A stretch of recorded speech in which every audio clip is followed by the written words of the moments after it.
Well, hello and welcome back. Today it is a super cold day. The truck says 7. It's colder than that outside, and I am on my way to get a new trailer from Kate's Cars and Trailer Sales in Arthur, Illinois. Now, I'm getting myself a new equipment trailer, and I feel like this is a common topic of what equipment trailer is the right one to buy. The type of person I am and the things I haul, I think are like a really common thing. You know, I'm hauling lawnmowers, tractors, bobcats, mini excavators, compact construction equipment type thing, side-by-sides, you know, a vehicle here and there. So I need something, you know, universally kind of good at everything. I've always had 14K trailers, you know, equipment trailers, and I've had just about every one of them except this one. And I have a lot of experience with all of them, so I kind of want to talk on the way about each trailer, their pros and cons, and then I'll show you what I got. I'm about 30 years old now. I'm not very old, but I have a lot of experience with trailers. All my life we've been hauling hay, hauling tractors, and I remember the first trailer we had as, you know, when I was a kid, we had a 24-foot landscape trailer. We hauled hay with that and hauled the tractors, and you know, it worked good. So I've had the landscape one. Things that are nice about the landscape style trailer is it has sides. You don't have to worry about stuff falling off as much.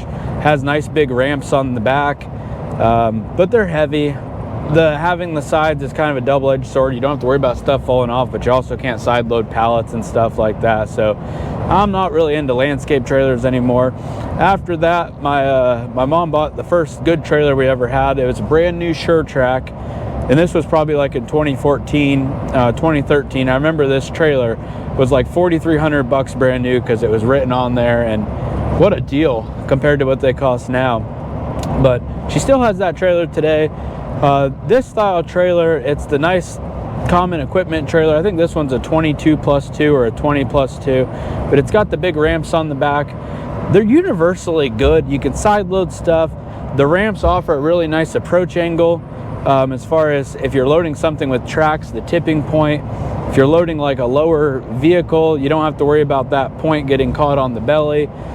So overall, good trailers. The only thing I really don't like about these trailers is if you load stuff that's different widths, you got to push in and out the ramps, and then the ramps you have to stand them up, so you have to pin them, and you know, if you're hauling it empty, the ramps are standing up back there, and they're just like bouncing counterweights. The trailers ride like crap empty.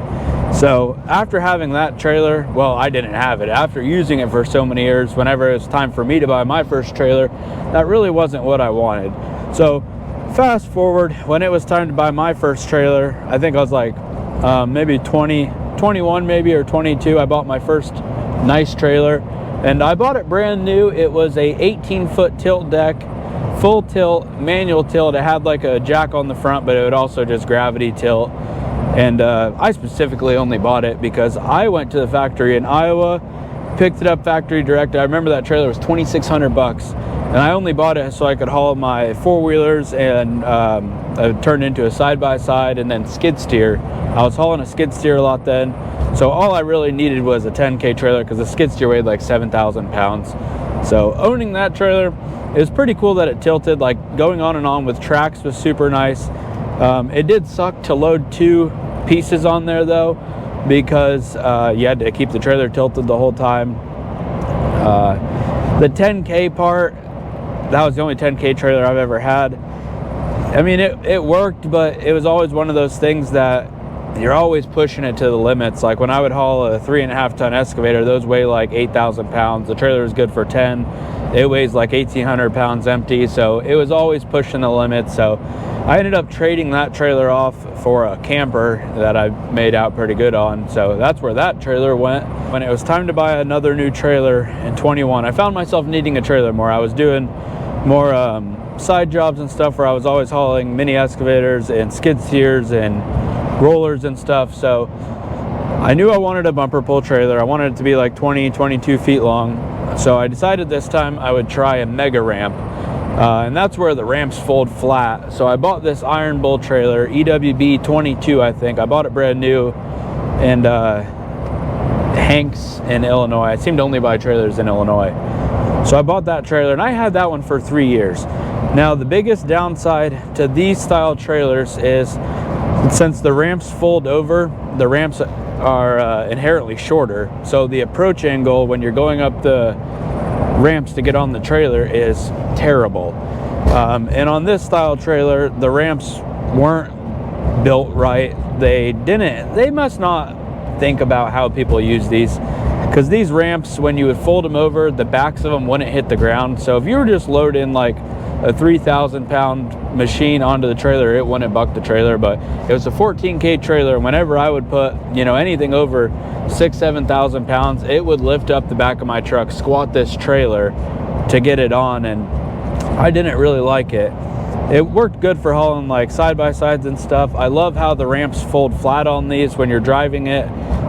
They don't bounce or anything, and if you're just hauling like pallets or long cargo, something that you don't need to load with ramps, it's super nice. You can get all of the width and it's flat, all of the length, I should say. So that's what's great about those trailers. This particular Iron Bull, I loved it in the sense that it had the big toolbox on the front. I could put all of my straps, chains, everything in there. I mean, you could even lay down in there, like that's how big it was. So that was really cool. But just the approach angle really killed me. That's what was the deal breaker on that trailer. Once I got my two mini Bobcats, the E20 and the MT100, I want to have a trailer that I can haul doubles. Like if I want to go do a job, a side job, or if I'm moving them to do whatever, I want to be able to haul doubles.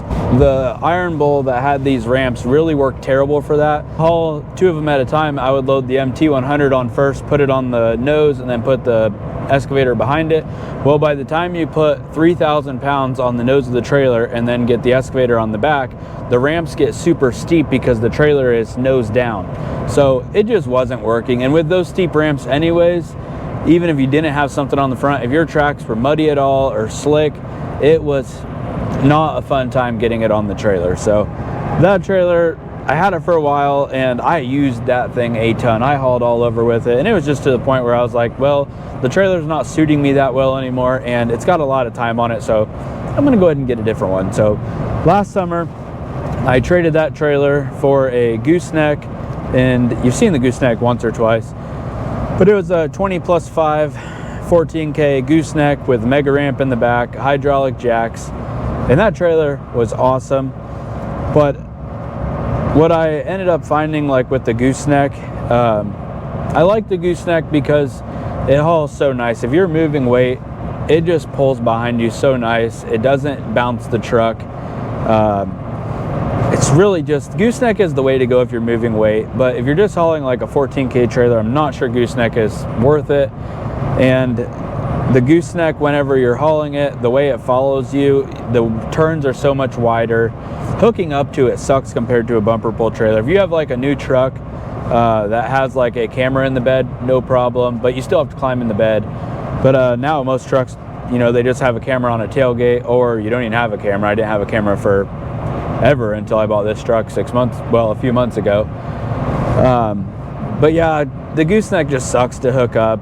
It's not the most fun to pull as far as like getting around places. And the particular gooseneck that I had, it was a 2014. So back then the trucks weren't as big as they are now. Like in 2014, to be honest, they're probably still building trailers off the 2007 plans.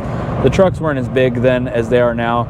In that particular gooseneck, the neck just wasn't big enough, and I was paranoid about it hitting my bed. And I'm like, why am I going to have this trailer that could potentially wipe out a bed and cost thousands of dollars of damage? I'll just get a different trailer. So I put the trailer for sale, and it wasn't really selling. I had a pretty decent price on it, and I was just at the point I was like, well, you know, if it doesn't sell, I'll just keep it. That's fine, whatever. Somebody came and bought it, and you know, I couldn't say no, so I sold it. And yeah, now it's time to get a new trailer. So I did a lot of research. I'm pretty sure I knew what I wanted, and to be honest, after I sold the gooseneck, I was probably just going to buy another gooseneck, just a newer one. But then, like, once you have the money and your options are open, I kind of weighed all my options, and I settled on this trailer. So I've got about another hour and a half to get there. So I'm going to get there. I'm going to get my trailer picked up, and I will see you on the other side.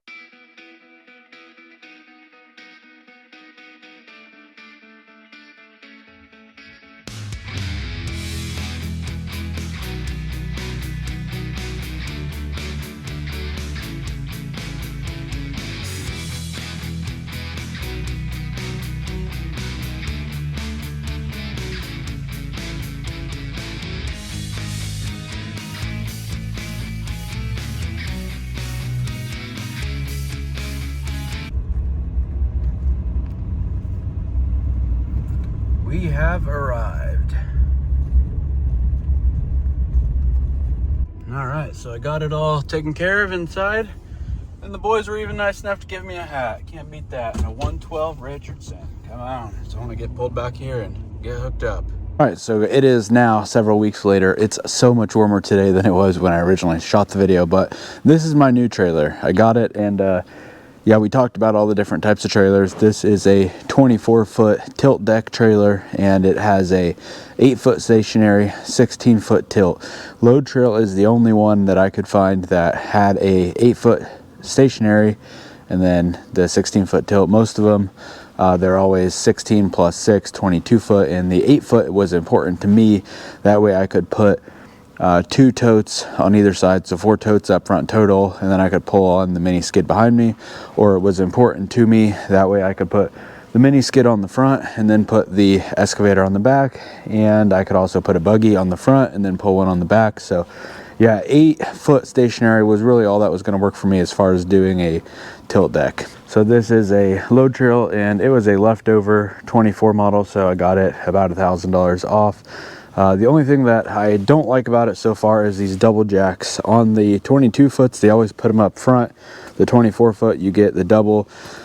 I like the jack that's just right up here. It's right in the area of connection. It's easy to crank. This one, you have to put both feet down and then crank it. So at some point, I will be moving one of these jacks up there like the 22 foots.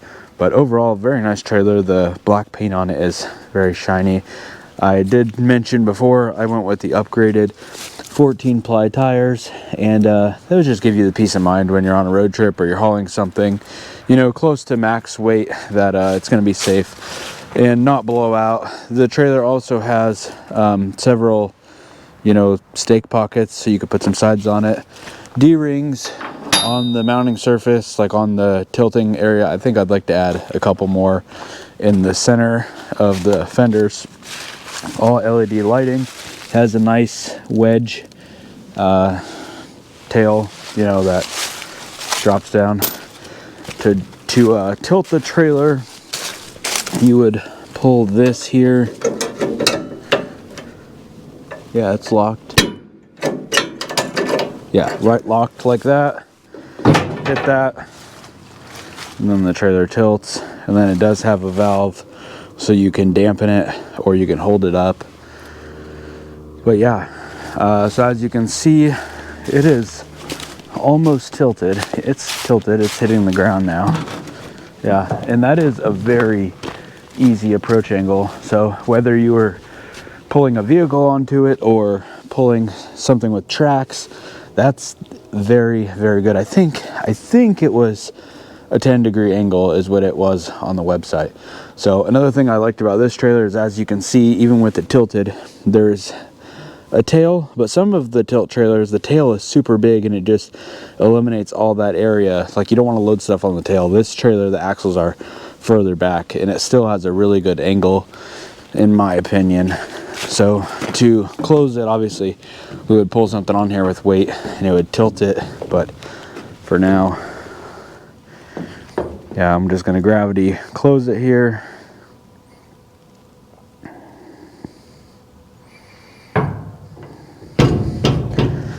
And then, so it's gravity closed. I think I dropped that pin in. And maybe lift that up and drop the pin in.